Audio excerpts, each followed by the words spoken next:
Bonjour.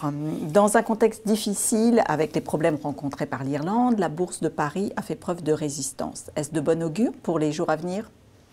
Écoutez, c'est effectivement intéressant de noter que la bourse, globalement, a assez bien résisté cette semaine parce qu'on a vraiment eu affaire à des problèmes qui sont de plus en plus sérieux, de plus en plus graves. L'histoire de l'Irlande, c'est quand même, on a des craintes même sur l'éclatement même de la zone euro. Donc ce qui se passe en réalité pour les marchés, c'est pas tellement les montants qui sont en jeu, c'est pas tellement la gravité de la situation, même si elle est très grave, c'est la manière avec laquelle elle va être gérée et les marchés sont plutôt rassurés par la manière avec laquelle les problèmes sont pris en main. Et c'est ça qui a permis, grosso modo, à l'ensemble des marchés de plutôt bien résister. Il faut se souvenir qu'au début de la crise des dettes souveraines en Europe, le problème de la Grèce avait mis plusieurs mois à être réglé. Et là, sur l'Irlande, on serait capable de trouver une solution en quelques semaines. Donc on sent quand même qu'il y a un progrès. De toute façon, personne n'a intérêt à ce que l'Irlande fasse défaut. Donc il faudra trouver une solution. Et ça, le marché l'a bien compris. Les marchés ont aussi salué le retour remarqué en bourse de General Motors, et ce, 1 an après son dépôt de bilan. Cela peut-il avoir un effet d'entraînement sur les valeurs automobiles ? Eh bien écoutez, c'est une très très bonne nouvelle. Effectivement, on l'a vu hier, l'ensemble des valeurs automobiles se sont fortement envolées à la suite de ce succès de l'introduction de la hausse du cours de General Motors le premier jour de sa cotation. La très bonne tenue du secteur automobile, qui est paradoxale dans la crise, elle s'explique pour 3 raisons.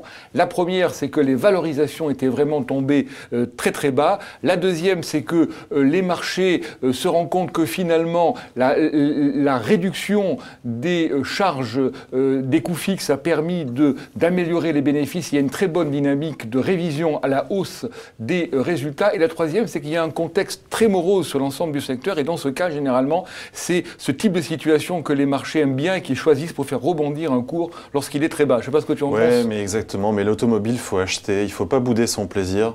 Ça fait 2-3 ans qu'on a eu beaucoup de mauvaises nouvelles. Pour une fois qu'il y a un titre qui s'introduit, qui monte, même si c'est GM, peu importe. Peugeot, Renault, il faut acheter sur les niveaux de valorisation actuels. C'est vraiment des valeurs qui sont très très faiblement valorisées. Donc non, ne boudons pas notre plaisir, achetons.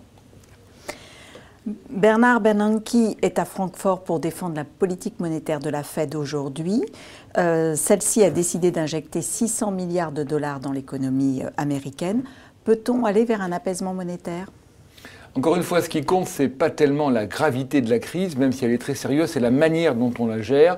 Et le fait de voir que les banquiers centraux se rencontrent et parlent entre eux et semblent trouver une solution là où le G20 n'a pas réussi, c'est plutôt une bonne chose pour les marchés.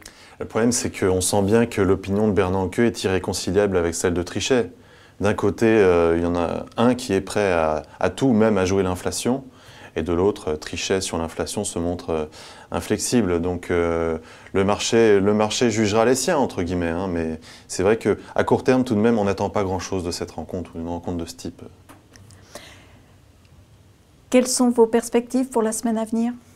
Écoutez, on pense que le marché va résister. On ne désespère pas de voir les 4000 points d'ici à la fin de l'année.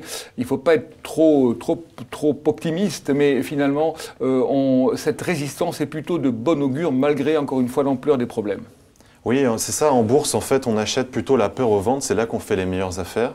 Et quand on est trop confiant, bizarrement, c'est là qu'on fait les plus mauvaises affaires. Donc finalement, acheter maintenant, c'est pas si idiot. Il ne faut pas croire. Merci.